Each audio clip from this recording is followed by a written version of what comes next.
Hi, I'm Kristen Jacobs, and I am excited to share with you some of the data and research that I collected to determine that Beacon Hill Middle School would benefit from podcast studio equipment. A podcast studio would allow students to be ready for 21st century learning. In addition, at our school, there is podcast equipment at the upper elementary and at the high school. And so we feel that it is critical that our students are able to continue developing podcasts at the middle school level.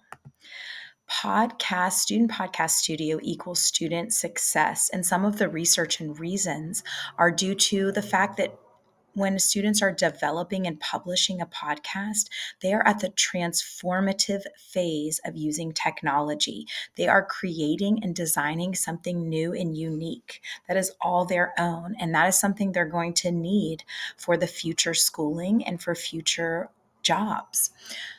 Podcasting will allow students to participate in important skills for 21st century education, like creativity, collaboration, communication, and digital literacy. In addition, the podcast studio can be used by all staff and students.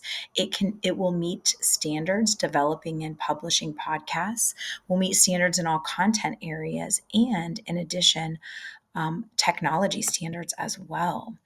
When looking at the NEA Foundation, when looking at your site for the Student Success Grant, podcasting and podcast studio equipment would meet all of the criteria and more. In addition, the budget for a podcast studio and all of the equipment that we would need at Beacon Hill Middle School falls under the amount of $5,000 that the Student Success Grant is able to share.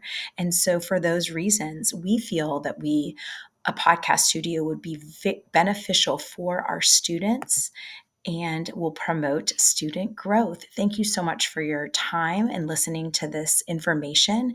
And please see my grant application for additional data and research and how we plan to implement a podcast studio at Beacon Hill Middle School.